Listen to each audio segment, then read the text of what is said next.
여러분 안녕하십니까? 헬로티비 뉴스 강원입니다. 첫 번째 소식입니다. 국방부가 군부대 통폐합 지역 주민들을 대상으로 국방개혁 2.0 설명회를 본격 시작했습니다. 이 자리에서 군부대 통폐합 계획을 설명하고 주민들의 의견을 수렴했는데요. 하지만 군사 기밀이라는 이유로 비공개로 진행됐고 지역 피해에 대한 대책은 없어 속빈 강정이라는 지적이 일고 있습니다. 장진철 기자가 취재했습니다. 화천 산해면에 주둔하고 있는 육군 27사단 정문 앞. 주민들이 해체 반대가 쓰여져 있는 피켓을 들고 서 있습니다. 국방부의 국방개혁 2.0 설명회에 앞서 국방부 관계자들에게 주민들의 의견을 전달하기 위해서입니다. 명칭은 상생협의회라고 했지만 형식은 초청받은 주민 일부만 참석할 수 있는 비공개 설명회로 진행됐습니다. 국방부는 군부대 통폐합 정보가 군사 기밀이라는 이유로 참석한 주민들에게 보안 서약서도 받았습니다.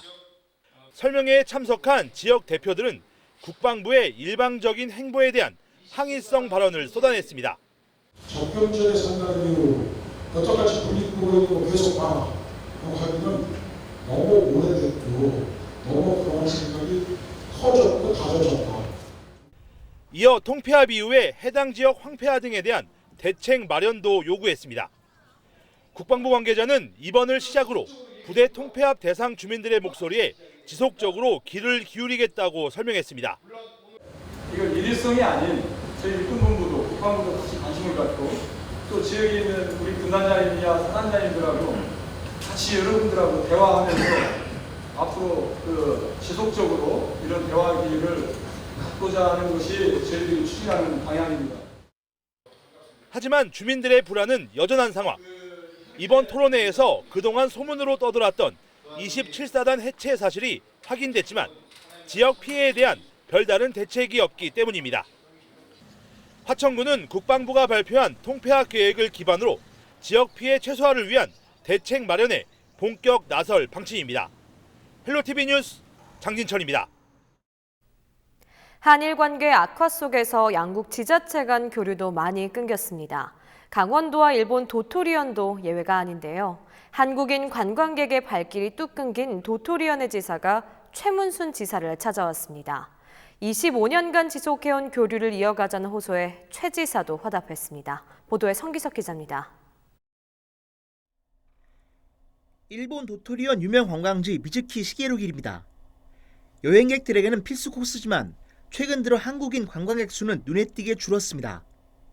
상인들은 직격탄을 맞았습니다. 以前に比べたら減りましたけれどもね、ちょこちょこはいらっしゃいますけれども、だいぶ少なくはなってますね。なんかやっぱり騒ぎがあってからですね、その時はもう本当にガクンといなくなったんですけれども、来られなくなったんですけども、徐々にちょっとずつは来られてますけど、以前ほどではないですね。 또 다른 관광지 도토리 하나카이로 식물원도 상황은 비슷합니다. 사태가 장기화될까 걱정하는 분위기입니다. 毎月コンスタントに韓国のお客様は来てくださってたんですけれども、やはりこの夏に関しては、若干減ってきている状態です。で、秋以降に関してもツアーの予約が入ってきていないという状況でして。 동해에서 출발하는 DBS 크루즈 한국인 탑승객은 1년 전에 비해 70% 넘게 감소했습니다. 항공사들은 손님이 줄자 운항 편수를 대폭 축소했습니다. 日本側のお客様たくさんお越しいただきましたが、韓国からのお客様は大変厳しいような状況でございます。10月も週3便への減便が決定しております。 도토리현은 이처럼 한국인 관광객 급감으로 지역 관광업계가 타격을 받자 긴급 융자 지원까지 발표했습니다. 상황이 악화된 가운데 이라이 신지 도토리현 지사가 최무순 지사를 찾았습니다. 전격 취소된 교류 25주년 기념식 대신 간담회가 마련된 겁니다. 두 지사는 한일 관계 회복을 위해 지방 정부 간 교류를 지속하자는 데 의견을 합치했습니다. 서로 간의 신뢰와 우정으로 다져온 두 지역 간의 그리고 두 나라 간의 아주 귀중한 자산이라고 생각합니다. 友情を結ぶことでそれぞれの地域の発展、道民県民の発展に資するだろう、そういうように考25年間共に歩んでまいりました。 두 지사가 이렇게 덕담은 주고받았지만 일본의 경제 보복 철회 기미는 보이지 않아 교류 회복은 당분간 어려울 것이란 전망입니다. 헬로티비 뉴스 성기석입니다. 한우 본고장 횡성이 한우 축제를 앞두고 시끄럽습니다. 횡성군과 횡성축협 간의 횡성한우 브랜드 단일화 갈등 때문인데요. 횡성군이 횡성한우 단일 브랜드를 사용하는 업체만 축제에 참가할 수 있도록 하면서 갈등의 골이 더욱 깊어졌습니다. 김선화 기자가 취재했습니다. 명품 한우 가로막는 횡성군은 각성하라! 횡성축협 조합원들이 횡성군청 앞에 모였습니다. 다음 달 열리는 횡성한우 축제에 횡성축협이 배제된 것에 대한 규탄대회입니다. 참가자들은 축제 배제 철회를 요구하는 머리띠를 두르고 국가 명품 인증 1호인 횡성축협 한우를 인정하라며 목소리를 높였습니다. 소비자를 비난하는 축제 행정 지금 당장 중단하라! 횡성축협과 횡성군은 횡성한우 브랜드 단일화를 둘러싸고 오랜 갈등을 이어오고 있습니다. 횡성군은 2009년 만든 횡성한우 보호 육성에 관한 기본 조례를 근거로 지난해부터 횡성축협과 브랜드 통합 논의를 본격화했습니다. 국내 브랜드 한우 시장의 경쟁이 날로 치열해지고 있는 상황에서 브랜드 단일화를 통해 횡성한우의 품질을 균일화하고 지원 체계를 일원화하겠다는 취지입니다. 하지만 횡성축협은 횡성축협 한우라는 브랜드를 포기할 수 없다는 입장입니다. 7회 연속 국가 명품 인증을 받고 있는 데다 10여 년 동안 브랜드 가치를 높이기 위해 노력을 해왔다는 겁니다. 이런 상황에서 횡성군이 아무런 법규나 내규도 없이 공권력으로 한우 축제에서 축협을 배제했다고 주장했습니다. 브랜드 단일화 질의 절대 안 합니다. 이만치 올려놓은 거를 단일화를 할 수가 없습니다. 어떻게 합니까? 예를 들어서 돈 1억 가진 사람이 1,000억 가진 사람하고 같이 합치자 그럽니까? 그런 건 얘기가 안 되는 겁니다. 횡성군은 횡성한우 축제가 횡성한우 브랜드를 육성하기 위한 취지에서 진행되는 것으로 다른 브랜드의 참여로 축제의 의미가 퇴색될 수 없다고 맞섰습니다. 이에 따라 횡성군은 지난해에 이어 횡성한우라는 단일 브랜드를 사용하는 농가만 축제에 참가하도록 결정했습니다. 또 현재 횡성축협을 제외한 다른 브랜드는 각각의 BI와 CI를 그대로 쓰면서 단일 브랜드 사용에 참여한다며 횡성한우 산업의 발전을 위해서는 횡성축협 역시 기본 조례를 따라야 한다고 덧붙였습니다. 원료육이 같다 해서 여러 가지 이름이 있으면 그 이름이 각기 다른 상품이 되는 것이니까요. 그래서 소비자들한테 혼란을 줄 수 있는 겁니다. 그렇게 생산자 단체들 그리고 축산농가들이 우리 기본 조례를 같이 따라주시고 그렇게 해야만 우리 횡성한우 산업이 지속적으로 발전할 수 있다. 횡성군의 한우 농가 75%가 횡성축협 조합원인 상황. 다음 달일 횡성한우 축제가 열릴 예정인 가운데 횡성군과 횡성축협과의 통합 브랜드를 둘러싼 갈등은 쉽게 해결되지 않을 전망입니다. 헬로티비 뉴스 김선화입니다.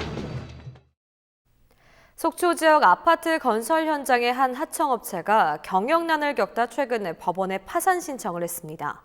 해당 업체가 지역 식당에 밀린 식대만 1억 원에 달한다고 하는데요. 이뿐만이 아니라 사무기기와 건설용 기계 장비 대여업체 등 피해가 도미노처럼 이어지고 있습니다. 보도에 노지영 기자입니다. 속초 조양동에 자리한 건설 현장 식당, 일명 한바식당입니다. 최근 속초 지역에 들어서는 신축 아파트가 급증하면서 이곳도 인근 건설 현장 근로자들로 북적입니다. 그런데 대형 건설사 하청업체로 아파트 골조 공사를 맡아왔던 A업체가 경영난을 겪으면서 이 식당은 8개월째 식대를 정산받지 못한 것으로 드러났습니다. 그러니까 이 밥값을 자꾸 이게 딜레이를 시키더라고요. 올 초부터. 전에는 안 그랬는데 5,400 정도. 지역 상인들은 이렇게 밀린 식대만 1억 원에 달한다고 주장합니다. 상황이 이렇자 식당 주인은 식자재비와 인건비를 지급하지 못하면서 되려 소송 위기에 놓였습니다. 저희들도 지금 식자재를 갚아야 되는데 식자재도 못 줘갖고 식자재에서도 지금 고발한다고 지금 그러니까.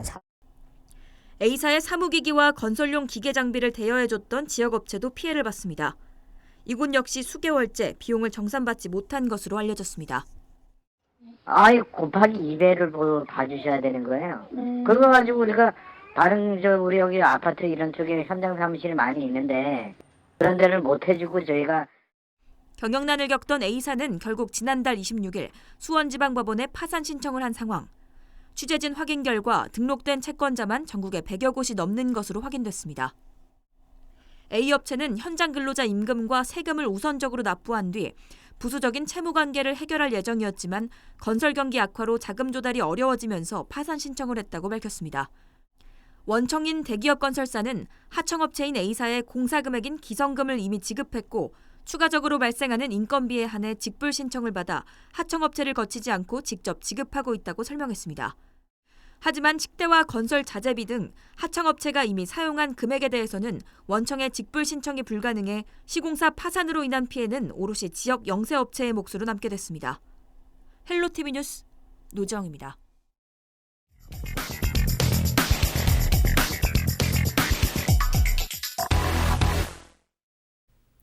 최근 묻지마 범죄가 종종 이슈화되고 있습니다. 특히 정신질환을 앓고 있는 사회 취약계층의 문제 때문인데요. 원주의 한 지역에서는 이들로 인한 피해가 심각한 수준이라고 합니다. 대안은 없을까요? 박건상 기자가 자세히 전해드립니다.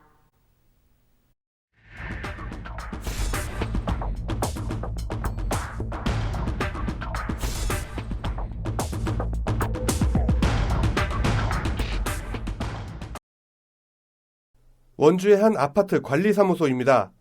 한 남성이 직원의 멱살을 잡고 주먹으로 폭행하기까지 합니다. 이유는 없었습니다.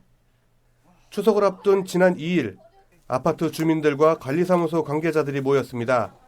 이들이 모인 것은 이웃의 집을 치워주기 위해서였습니다. 집에 들어서자 곳곳에서 비명소리가 들립니다. 진짜 뭐야? 와. 지적장애를 갖고 있는 남매가 사는 곳인데 이렇게 집을 치워준 게 이번이 처음이 아닙니다. 먹다 남은 피자 박스부터 얼룩진 이불, 거기다 쓰레기 봉투까지 전형적인 저장강박증 증상을 갖고 있는 가정입니다. 물건을 들추기만 해도 벌레들이 튀어나옵니다. 이 집을 청소하기 위해 모인 주민들도 숨쉬기조차 힘듭니다. 진짜 냄새도 엄청나고 하나 들면은 한 수천 마리씩 나오는 것 같아요. 벌레가. 네. 이게 사람 생활이 가능한 것 같으세요? 근데 뭐 저러고 사는 거 보면은 뭐 가능한 것 같아. 이해가 안 가죠, 이해가.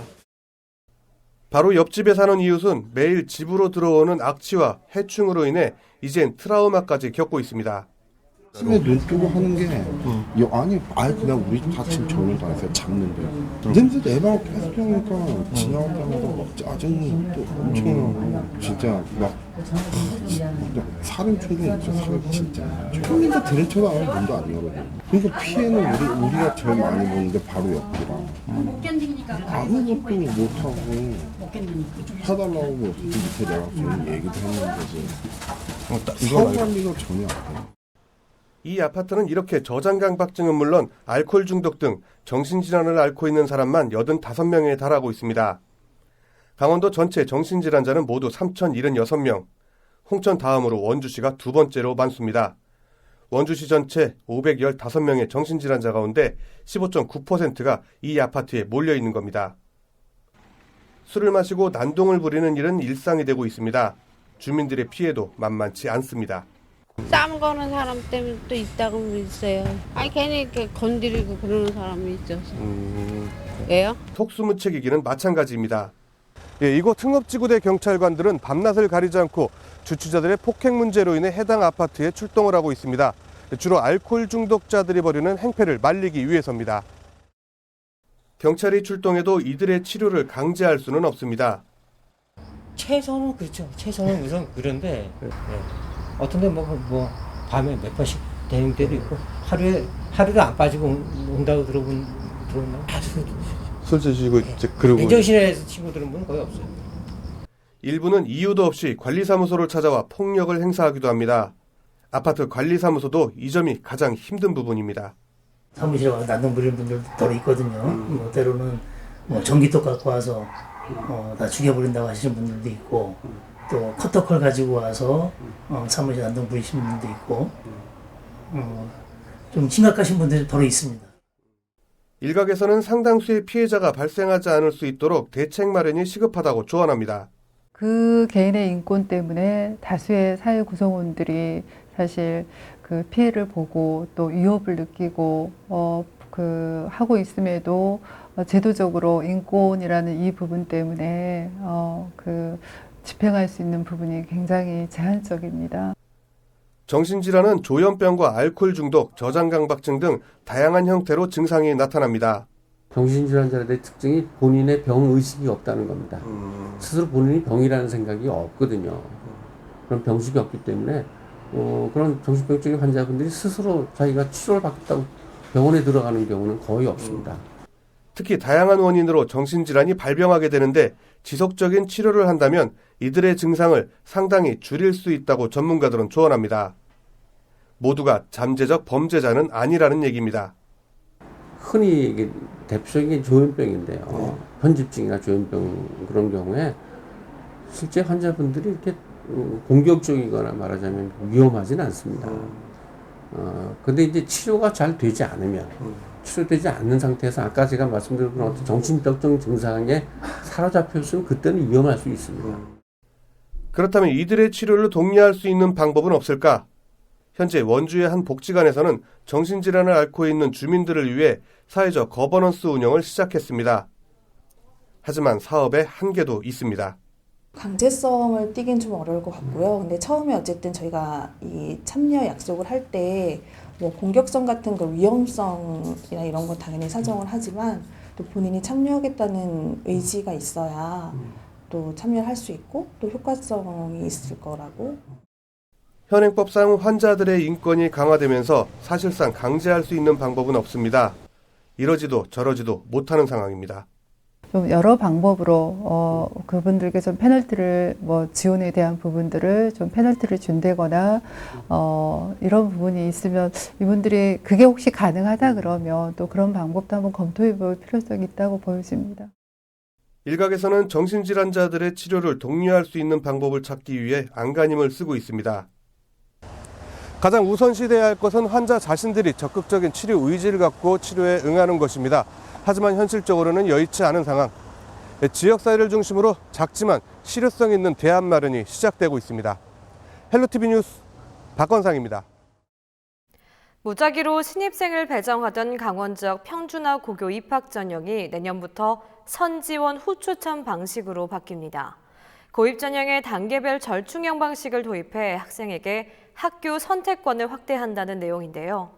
일부에서는 새 고입 전형이 특정 지역 쏠림 현상을 부추겨 고교 평준화의 근간을 흔들 수 있다는 우려가 제기되고 있습니다. 보도에 한재영 기자입니다. 춘천과 원주, 강릉 세 곳은 고교 평준화 지역입니다. 2013년 평준화 제도가 도입돼 무작위 임의 추천 방식으로 신입생을 배정해왔습니다. 이들 세 지역 23개 일반 고교 입학 전형이 내년부터 선지원 후추천 방식으로 변경됩니다. 2단계로 진행되는 전형은 먼저 학생들이 원하는 학교 2곳을 선택해 원서를 제출하면 1단계에서 학교별로 정원의 50%를 1순위와 2순위로 추첨해 배정합니다. 2단계에서는 학교를 배정받지 못한 나머지 학생들이 대중교통으로 50분 이상인 원거리 학교를 배제한 후 기존 임의 추천 방식으로 학교를 배정받게 됩니다. 교육청은 새로운 입학 전형을 적용하면 희망학교 배정 비율이 20% 이상 늘어날 것으로 분석했습니다. 통학 불편 민원이 늘어나는 등 부작용이 많이 발생하고 있습니다. 이에 도교육청은 기존 평준화 체제의 기본 틀을 유지하면서 통학 불편을 최소화하고 학생 선택권을 증진시키는 방안을 학교 선택권 확대를 통해 학생의 자율권을 보장하고 통학 불편도 최소화할 수 있을 것으로 전망했습니다. 교육 여건과 시설 격차가 해소되지 않은 상태에서 선지원 후추첨제 방식을 도입하는 것은 평준화의 근간을 흔드는 것이라는 우려의 목소리도 나오고 있습니다. 이에 도교육청은 학교 선택 요인 설문조사 결과를 통해 대부분 통학 거리를 가장 우선하고 전통과 명성은 중요 고려 요인이 되지 않아 우려할 수준이 아니라고 밝혔습니다. 그러나 정교조는 특정 학교 선호도가 남아있는 상황에서 선지원 후추천 방식을 도입하면 평준화 시행 6년 동안 완화된 학교 서열화나 쏠림 현상 등이 재현될 수 있다며 제도 도입 철회를 촉구했습니다. 학업 분위기나 학교 시설이 과연 어떤 입시 결과나 그런 걸로 결과적으로는 연결이 될 수밖에 없지 않을까. 선제 후추첨제로 가야 한다면 그 시기는 학교 간의 그런 교육력이나 그런 격차들이 거의 미미할 수준으로 완화가 된 상태. 기대와 우려가 교차하고 있는 2020학년도 고입 전형은 오는 12월 9일 원서 접수를 시작으로 내년 1월 17일 학교 배정을 하게 됩니다. 헬로티비 뉴스 한지영입니다. 강원도의 내년도 정부 예산 확보에 청신호가 켜졌습니다.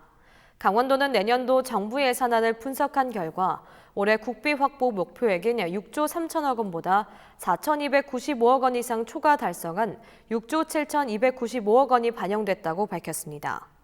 주요 사업으로는 춘천, 화천 등 일반 국도 971억 원, 제2경춘국도 200억 원 등 SOC 사업과 이모빌리티 기업지원센터 구축 100억 원, 지역산업 거점 스마트 특성화 기반 구축 60억 원 등 혁신 성장과 일본 수출 규제 대응 사업이 신규 예산으로 대거 반영됐습니다. 강원도는 하반기 결정되는 공모 사업까지 고려하면 최종 국비 확보 규모가 더욱 늘어날 것으로 전망하고 국회 대응 체제로 전환해 현안 사업 추가 반영될 수 있도록 할 계획입니다. 올 연말까지 중국 단체 관광객 만여 명이 강원도를 찾을 전망입니다.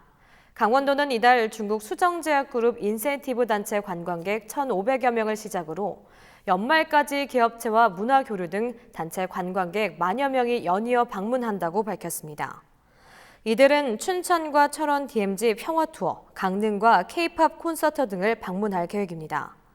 특히 수정제약 임직원 1,500여 명은 7일 춘천 봄내체육관에서 춘천시와 한국관광공사와 공동으로 사랑의 김치 나누기와 쌀 기부 행사를 갖고 쌀 500포를 춘천 지역 복지시설 등에 전달할 계획입니다. 강원도가 선물 세트 과대 포장 등을 집중적으로 단속한다고 밝혔습니다. 강원도는 명절 대목을 맞아 11일까지 백화점과 대형마트 등에 선물 세트 과대 포장을 단속해 포장 폐기물로 인한 자원 낭비를 예방할 계획입니다. 또 쾌적한 추석 연휴를 위해 오는 20일까지 추석 연휴 쓰레기 관리 대책을 추진합니다. 이 기간에는 쓰레기 대책 상황반과 기동 청소반을 편성해 다중이용시설 주변 대청소와 분리수거함 확대 설치, 불법 투기 근절 등이 이루어질 수 있도록 합니다. 도내 무허가 축사의 97%가 적법화를 완료하거나 진행 중인 것으로 나타났습니다. 강원도는 가축분뇨법 개정에 따라 오는 27일까지 완료해야 하는 무허가 축사 적법화를 조사한 결과 도내 대상 농가의 97%인 2,508개 농가가 적법화를 진행 중이라고 밝혔습니다.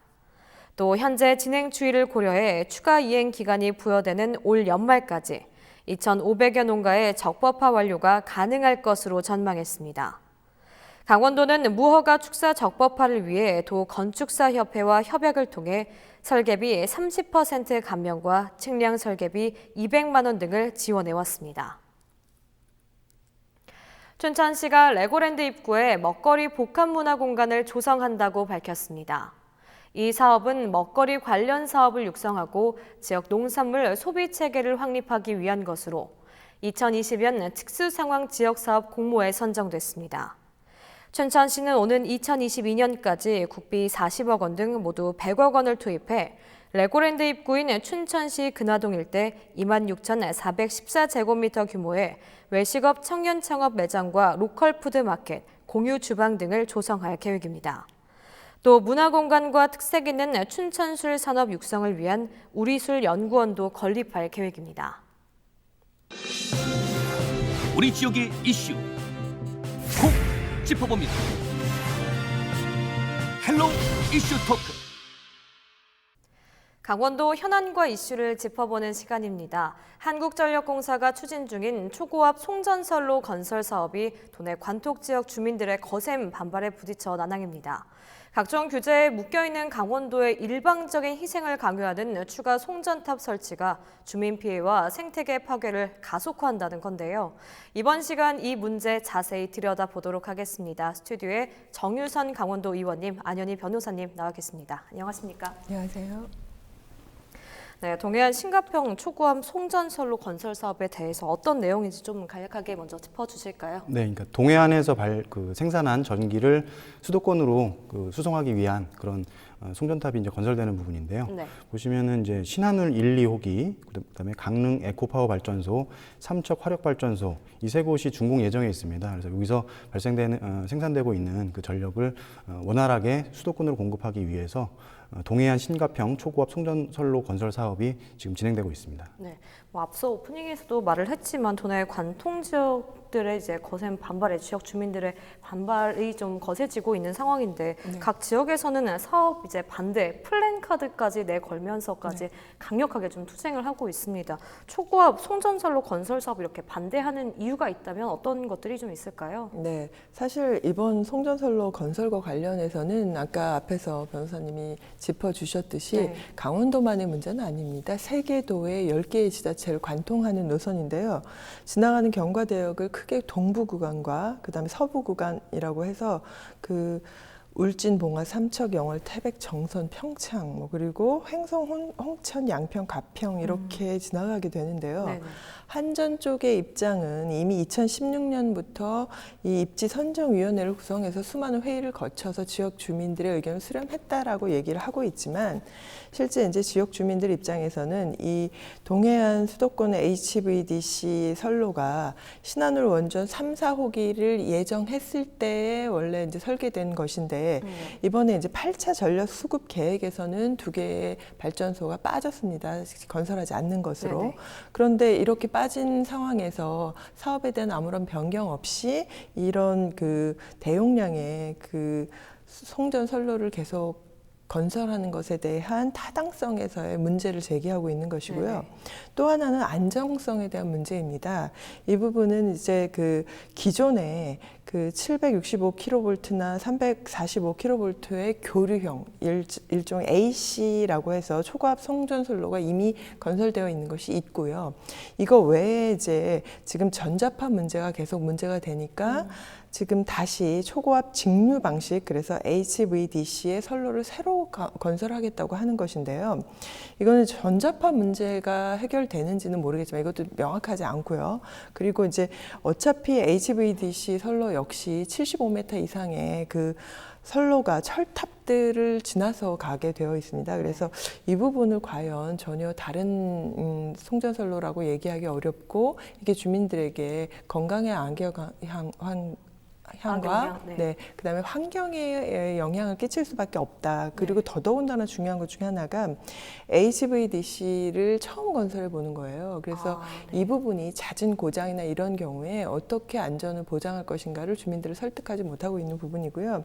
또 경제성의 부분에서도 사실은 말씀하셨듯이 이 전기는 그러니까 전력을 만들어서 서울과 수도권으로 다 보내는 데 필요한 것이잖아요.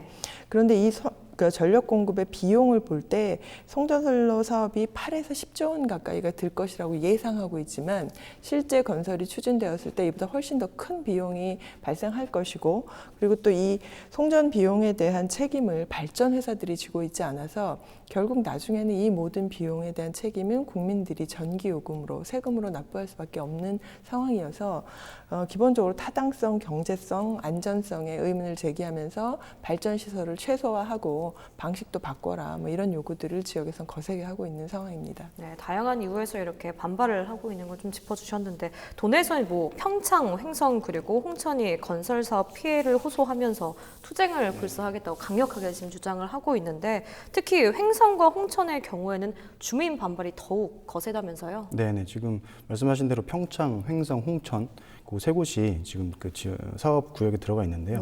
평창 같은 경우에는 이제 15개리 78개 송전탑 건설이 예정이 돼 있습니다. 이 구간 중에는 이제 각종 희귀 동식물 서식지를 포함을 해서 주민 피해 및 생태계 파괴를 이유로 반대하는 목소리가 높은 실정이고요. 횡성 같은 경우에는 20년 전에 이미 76만 5천 볼트급 송전선로를 사업을 실시를 했습니다. 그런데 그 사업에 대한 어떤 보상이라든지 민원 부분이 아직까지 해결되지 않은 부분이 많은 상태에서 그리고 이제 국가적으로 약간 제한 어떤 건설이라든지 건축이라든지 하는 것들이 제한되어 있는 부분들이 많은데 여기에 또다시 송전선로까지 추가로 건립 돌입이 된다라고 하면 지역 주민들 입장에서는 대단히 많은 피해가 예상되기 때문에 결사 반대를 하고 있고요.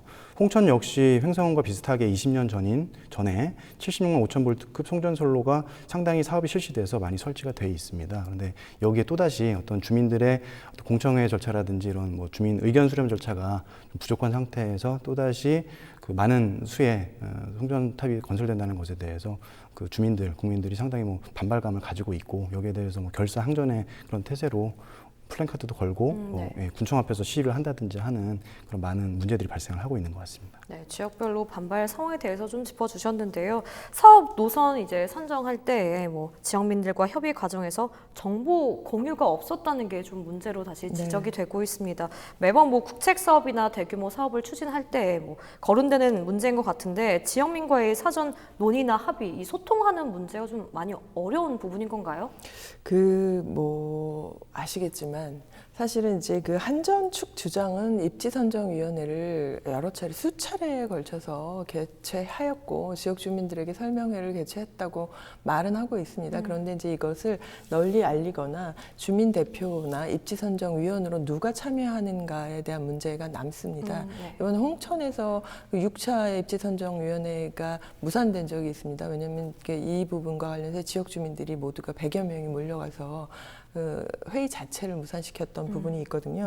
근데 이것처럼 사실은 워낙에 횡성 주민들이나 홍천 주민들은 20년 전에 자기들의 경험이 있기 때문에 이것을 그냥 건설을 허락할 수가 없는 부분이 있습니다. 그래서 한전에서 아무리 지역 주민들의 의견을 수렴한다고 해도 이거는 너무 첨예한 갈등이 예견되기 때문에 아마 쉽게 빠져나갈 수 있는 방법을 찾고 있는 것이고요. 사실은 이제 군부대도 그렇고 한전도 그렇고 강원도에서 이런 크게 이제 자연환경과 관련한 문제들 아니면 어떤 건설이나 환경을 훼손하는 사업을 하려고 할 때 지역 주민들의 반발도 한쪽에선 반대를 하고 한쪽에선 또 찬성을 하는 쪽이 있어서 쉽게 가기 위해서 꼭 찬성하는 쪽 의견만 좀 수렴하는 경향이 있습니다. 그리고 또 이제 국방부 같은 경우는 안보상의 문제로 정보를 주지 않는데 한전도 마찬가지였습니다. 그래서 이런 부분들이 해결하기가 양쪽의 입장이 쉽지 않아서 정치권이나 아니면 집행부에서 적극적인 노력이 좀 필요해 보입니다.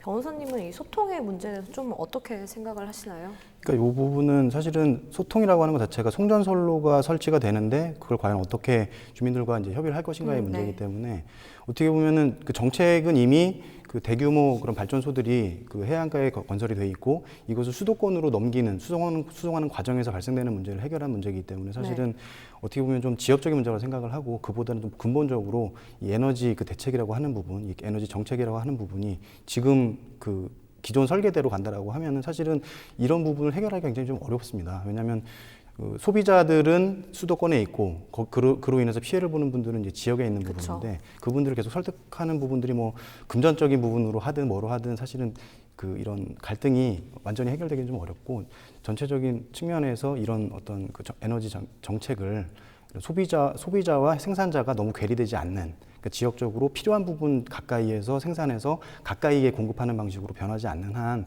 이런 갈등이 완전히 해결되기는 좀 어렵지 않을까 그렇게 생각을 합니다. 각종 뭐 논란과 지역민의 이렇게 극심한 반발이 있는데도 불구하고 뭐 정부는 한전에서 송전탑 건설 사업을 그러면 계속해서 강력하게 추진하려고 하는 이유가 있다면 어떤 것들이 좀 있을까요? 예, 그러니까 제가 말씀드린 데서 이제 연장선상에 있는 부분인데요. 지금 전기를 대단히 많이 소비하는 주체가 대부분 이제 기업체, 그러니까 어떤 생산을 하는 이제 기업체에서 소비하는 게 가장 많고, 그 다음으로 사업을 하시는 분들이 소비하는 전기가 많고, 그 다음으로 이제 가장 적은 부분이 사실은 가정에서 소비하는 부분이 가장 적습니다.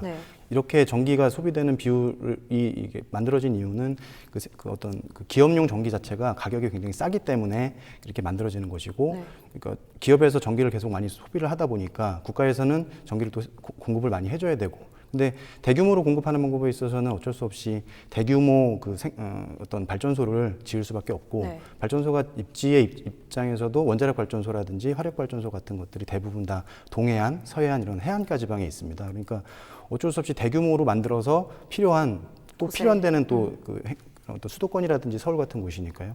그쪽으로 보내기 위한 방법이 필요한 것이고 그렇기 때문에 송전탑은 사실은 지중화를 하지 않는 한은 송전탑이 어쩔 수 없이 필요합니다. 근데 지중화에는 뭐 천문학적인 금액의 돈이 들기 때문에 그래도 경제적인 부분으로 해서 송전탑을 하고 있는 것인데 지금과 같이 멀리에 발전소를 짓고 그것을 멀리에 있는 소비처에 공급하기 위한 방법을 계속 고수를 한다라고 하면은 지금과 같은 송전탑 문제는 어쩔 수 없이 발생할 수밖에 없다. 국가에서도 지금과 같은 정책을 계속 유지하는 한은 이 송전탑이라고 하는 부분은 사실은 없앨 수는 없는 부분이 아닌가. 그래서 장기적으로 보면은 이런 발전 정책의 문제로 해결을 해야지 단순히 송전탑 문제 하나로 해결하기는 좀 어렵지 않나 그렇게 생각이 됩니다. 그럼 지금 한전의 입장은 좀 어떤지도 궁금하거든요. 그러니까 한전 입장에서는 제가 보면 살짝 이게 뒷짐을 짓고 있는 입장이 아닌가 싶어요. 그러니까 이 다툼은 사실은 뭐 한전에서 이 정책을 펴는 건 아니니까요. 한전에서는 국가에서 만든 정책에 따라 가지고 발전소를 짓고 또 발전소에서 만들어진 전기들을 송신하는 그 송전탑을 지을 수밖에 없는 입장이니까 사실은 뭐 수용이라든지 이런 문제도 다 국가에서 해결을 해주는 것이고 한전에서 적극적으로 나서서 이 송전탑을 안 짓겠다 혹은 이런 정책적인 문제를 자기들이 안 하겠다라고 할 수는 없는 것이거든요. 그러니까 국가적으로 그 정책이 바뀌지 않는 한은 현재로서는 지금 한전에서 가지고 있는 입장은 그대로 견지가 될 것이고 뭐 어떻게 보면 국가에서 해결을 해주는 것을 이제 기대하고 있는 것이죠. 뭐 실질적으로 해결할 수 있는 주체도 이제 국가가 되는 것이고요. 그러니까 아니라는 자세 좀 그런 부분이 아닌가 싶습니다. 예, 현재로서는. 강원도의 경우 사실 그동안 많은 규제가 좀 묶여 있기 때문에 도민들의 희생을 강요되어 있는 부분도 많았었잖아요. 그래서 사실 이 사태가 더욱 안타까운 것 같은데 그 부분에 대해서는 의원님 좀 어떻게 생각을 하시나요? 맞습니다. 사실은 강원도는 산림과 농림과 환경과 군사 이 4대 분야의 규제를 받고 있습니다. 이렇게 따질 때 강원도 면적의 130%가 규제를 받고 있는데 왜 100%가 넘어가지라고 얘기하시면 그건 중복 규제 때문입니다. 뭐 산림만 규제를 받는 게 아니라 산림과 뭐 군사시설의 규제를 받든가 아니면 산림과 환경 분야의 규제를 같이 받든가 뭐 이런 방식으로 복합적이기 때문에 더 크게 규제를 받아온 거죠. 그렇죠.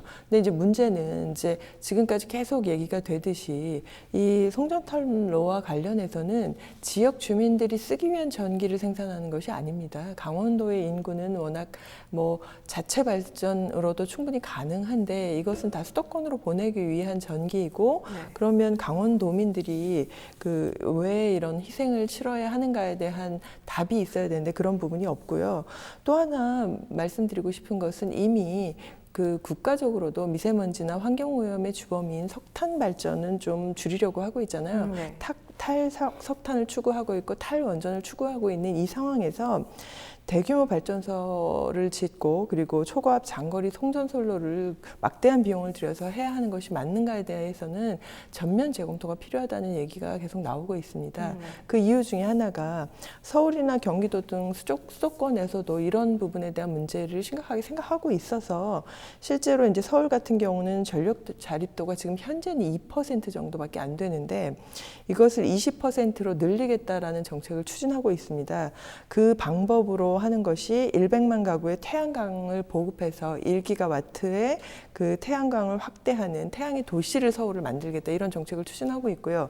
경기도 같은 경우도 그 2030년 에너지 비전을 통해서 20% 전력 소비를 감축하고 또 재생 에너지 비율을 20%로 확대하겠다고 하고 있습니다. 그러면 각자 수도권에서는 말씀하신 것처럼 긴 장거리의 수송이 아니라 자체적으로 재생 에너지를 통한 에너지 자립을 꾀하고 있는데 이런 방식으로 공급하는 변전소 사업을 계속 설치를 하면 결국은 전기를 보내야 하잖아요.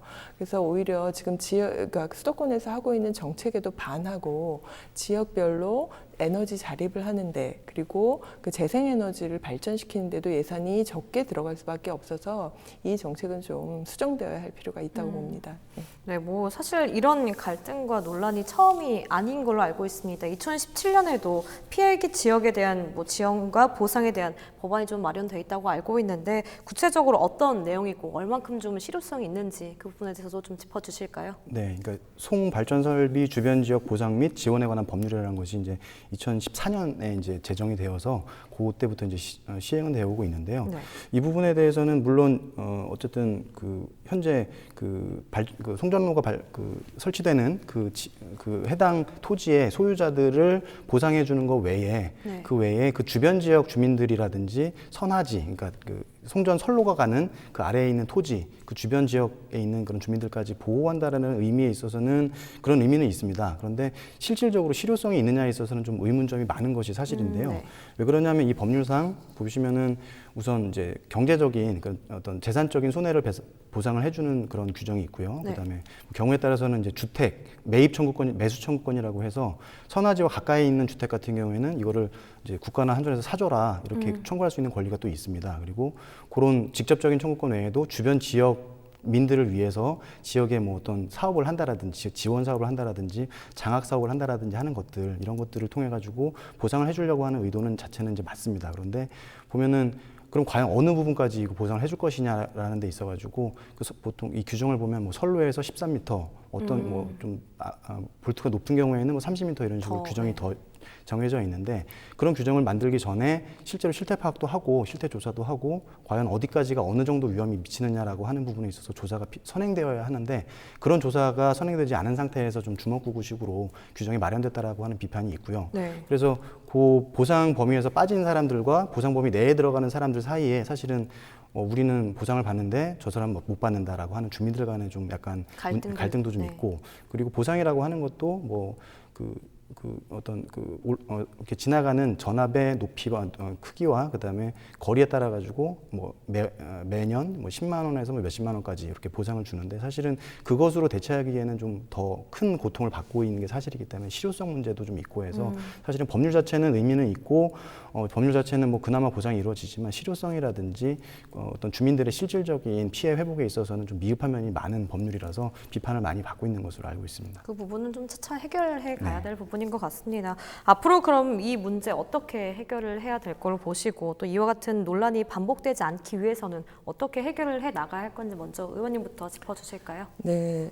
뭐 중앙정부와 한전이 이렇게 뒷짐을 지고 있는 한 이 부분은 계속 지역민들의 갈등의 요소로 남을 것입니다. 근데 사실 인간이 살아가기 위해서 전기가 없이 살 수는 없습니다. 그렇죠. 근데 이제 이 전기의 공급 방식을 어떻게 할 것인가에 대한 부분은 숙제로 남는데요. 아마 강원도를 이렇게 여행하러 오신 분들도 느끼실 겁니다. 너무나 많은 송전탑이 설치되어 있고 이것은 그냥 단순하게 얼마를 보상하거나 땅을 사주는 정도로 해결되지 않는 부분인 것이 한번 설치된 송전탑은 몇십 년 이상을 가잖아요. 뽑아낼 수가 없는 부분이거든요. 그런데 주민들은 재산권의 피해도 문제가 되지만 사실은 건강권에 대한 피해가 막대합니다. 근데 건강을 잃으면 모든 것을 잃는 것이고 강원도는 아마 우리가 모두가 다 알다시피 천혜의 자연환경을 그 한국의 허파로서 살려나가는 것이 가장 중요한 도시입니다. 그래서 중앙정부에서도 강원도의 그 아름다운 자연환경과 생태계를 파괴하지 않는 방식으로 앞으로의 전기 공급과 수요를 예측하고 좀 다른 방식의 발전을 하도록 전면적으로 다시 한번 검토할 필요도 있습니다. 예. 네. 변호사님께서 좀 짚어주실까요? 이제 두 가지를 말씀드리고 싶은데 아까도 말씀드렸지만은 전기 소비에 있어서 가장 많은 그런 비중을 차지하는 것이 이제 산업용 전기인데요. 산업 전기가 많이 사용되는 이유가 산업용 전기가 워낙 싸기 때문에 그렇습니다. 그러니까 산업 사업체에서는 실제로 그 어떤 뭐 석유라든지 가스를 이용해서 기계를 돌리거나 난방을 하는 것보다 전기를 이용해서 돌리는 게 싸기 때문에 뭐 심지어는 그 제철소에서 용광로를 돌리는 것도 어떤 가스나 기름을 이용하는 게 아니고 전기로 용광로를 돌릴 정도로 전기 요금이 저렴하기 때문에 네네. 물론 뭐 그런 저렴한 전기 요금을 이용해서 그 산업이 발전을 하고 기업들이 외화를 많이 벌어서 국가에 이바지하는 부분이 있습니다. 그렇지만 그러한 싼 전기를 이용해서 그 계속적으로 기업이 이윤을 추구하고 거기에 대해서 발생한 어떤 손해라든지 피해는 이런 강원도 주민들과 같은 주변 이렇게 송전탑이 발생됨으로써 발생하는 이런 문제점들은 오로지 이제 이런 지역 주민들이 부담을 하기 때문에 이런 소비와 그런 어떤 생산과의 괴리, 그다음에 이용을 하는 사람과 어떤 이런 피해를 부담하는 사람과의 괴리 같은 것들을 줄여나가는 노력이 좀 필요하고요. 네. 장기적으로는 에너지 공급 정책이 소비자와 생산자와 소비자가 좀 가까이에서 지역에서 그 자립도를 높이는 방향으로 그렇게 발전하는 것이 바람직하다고 그렇게 생각을 합니다. 네, 여기까지 듣겠습니다. 지금까지 정유성 강원도 의원님과 안현희 변호사님과 이야기 나눠봤습니다. 오늘 말씀 감사합니다.